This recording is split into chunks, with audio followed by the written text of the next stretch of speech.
Бүгінгі тақырыбымыз тас дәуірі, палеолит, 3-ші сабақ. Бүгінгі сабақта палеолит дәуірінің тұрақтарына тоқталамыз. Өткен сабақты есімізге түсірсек, ерте палеолит Олдуве, Ашель, Мусте кезеңдерінен тұратын.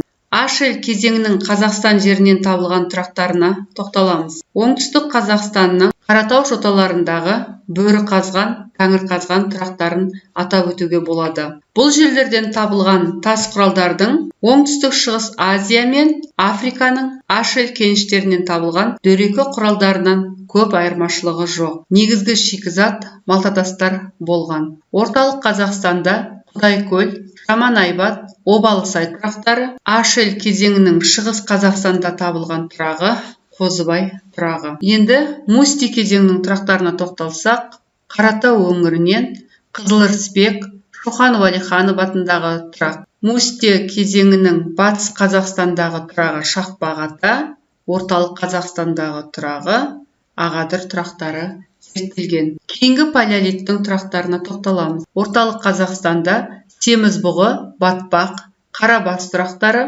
шығыс Қазақстанда Бұқтырма, Шүлбі тұрақтары зерттелген. Кейінгі палеолиттің оңтүстік Қазақстандағы тұрағы Ащысай, Жетісудағы тұрағы Майбұлақ.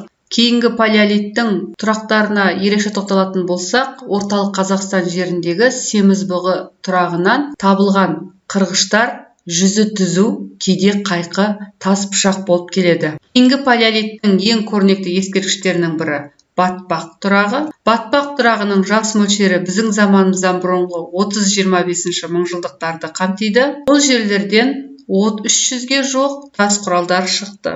Уақыт өте келе алғашқы адамдардың еңбек құралдары мен қарулары жетіле түсті. Палеолиттің соңына қарай аң аулау неғұрлым жетілдірілген құралдармен жүргізілді.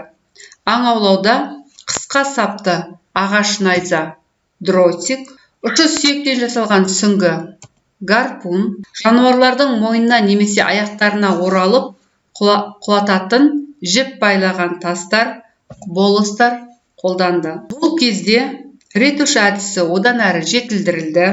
Сырма әдіс деген әдіс пайда болды. Ағаш сапқа өткір жүзді ұсақ тастарды желімдеп орнатып, кескіш және тағы да басқа құралдар жасаған. Желім ретінде тау балауызы, қарағайдың шайыры қолданылған. Кейінгі палеолитте бұдан 40-30 мың жыл бұрын саналы адам қалыптасты. Адам еңбек арқылы жетіліп, оның қолы, сөзі, миы дамыды. Ол тік жүруді, анық сөйлеуді меңгерді. Саналы адам алғаш рет Францияның Кроманьон өңірінен табылған, сондықтан кроманьондық адам деп те атайды. Саналы адамның кезінде адамдар рухани жағынан да жетіле түсті, діни наным сенімдер қалыптаса бастады, өнер қалыптасты. Оған дәлел ретінде үңгірлердің қабырғаларындағы суреттерді атауға болады. Келесі қарастыратын мәселеміз рулық қауымның шығуы деп аталады. Адамдар тобы бірте-бірте туысқандардың ұжымына рулық қауымға айналды. Бұл кейінгі палеолитте жүзеге асты, саналы адамның шығу уақытына сәйкес келді.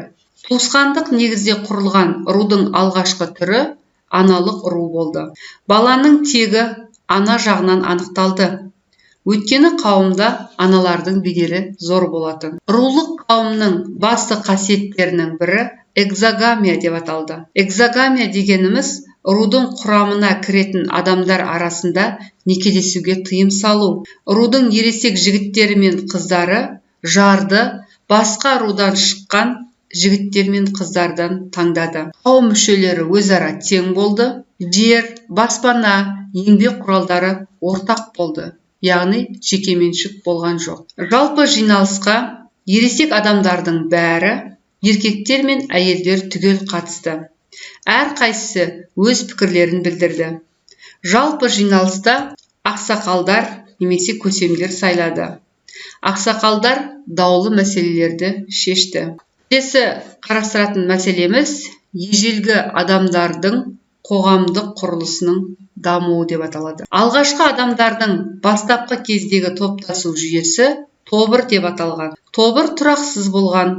Оның мүшелері кей жағдайларда бір тобырдан екінші тобырға ауысып жүре беретін болған. Тобырдан кейінгі топтасу жүйесі ру деп аталды.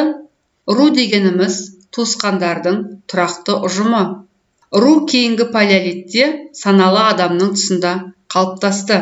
Уақыт өте келе рудағы адамдардың саны көбейіп, рудан ру бөлініп шыға бастайды. Яғни рулардың да саны көбейе бастайды. Жер үшін рулар арасында тартыстар басталады.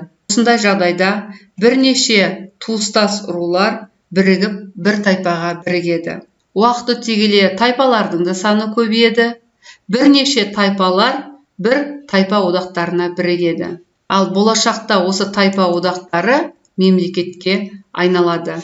Мемлекет дегеніміз өз жері бар, халқы бар, патшасы бар, басқару аппараттары қалыптасқан құрылым. Осымен сабағымыз аяқталды. Назар қойып тыңдағандарыңызға рахмет.